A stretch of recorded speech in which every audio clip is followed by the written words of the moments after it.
আসসালামু আলাইকুম বন্ধুরা, কেমন আছেন আপনারা? আশা করি ভালো আছেন। লাল লোটে শাকের রেসিপি করে আপনাদেরকে দেখাতে চাই। আশা করি এই রেসিপি আপনাদেরকে ভালো লাগবে। তো বড়িকে ভেজে রেখে দিলাম হালকা করে।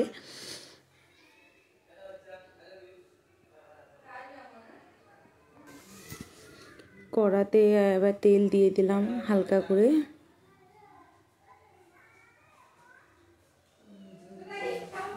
পাঁচফোড়ন, লঙ্কা আর তেজপাতা দিয়ে দিলাম, পেঁয়াজ কুচি দিয়ে দিলাম। নিরামিষ করব। লাল লোটে শাক এমনি নিরামিষ করে দেখবেন বন্ধুরা, বড়ি দিয়ে খেতে দারুণ মজা লাগে। আদা রসুনের পেস্ট দিয়ে দিলাম। আশা করি এই রেসিপি আপনাদেরকে ভালোই লাগবে। ওপর দিয়ে শাক দিয়ে দেবো, শাক, আলু, বেগুন দুটো কুচি করে রেখেছিলাম। শাক, বেগুন, আলু দিয়ে লোটে শাক দিয়ে, লাল লোটে শাক দিয়ে খেতে দারুণ হয়। আর হালকা করে বড়িয়ে দিয়ে দিলে খুবই সুন্দর লাগে।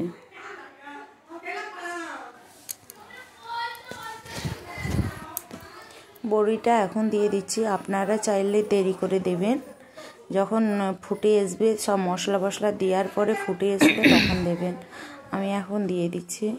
কিছু নেই, নিরামিষ, তাই জন্যে ভাবলাম একসঙ্গে কষে নিই। এখনও কোনো মশলাই পড়েনি, তাতেই দেখুন কেমন কালারটা এটা হয়ে যাচ্ছে।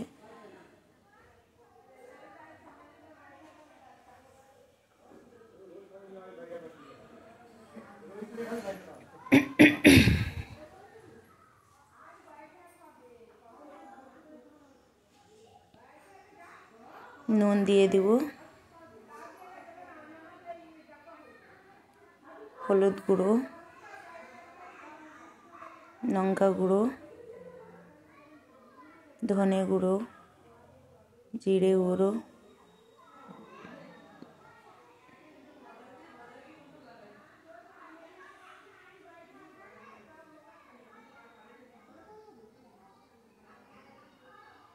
এই রেসিপি আপনারা এমনিভাবে রান্না করে দেখবেন, খেতে দারুণ মজা হয় বন্ধুরা। আমার কথা না বিশ্বাস করে নিজেরা বাড়িতে রেসিপি করে দেখবেন, খেতে খুবই সুন্দর লাগে। বড়ি দিয়ে লোটে শাক, লাল লোটে শাকের তরকারি খুবই সুন্দর লাগে।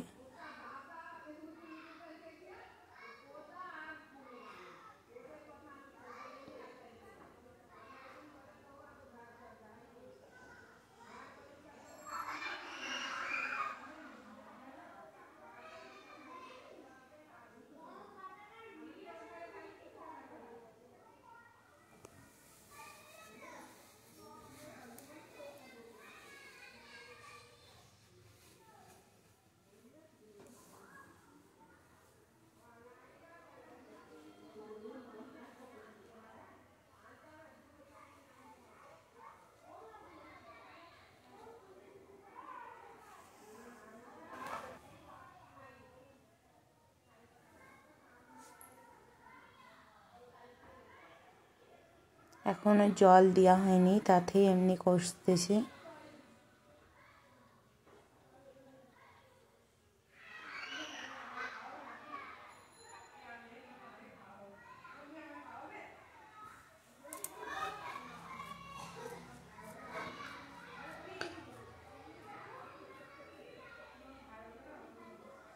দেখুন জল কতটা বেরিয়ে গেছে, এতেই আমার তরকারি হয়ে যাবে।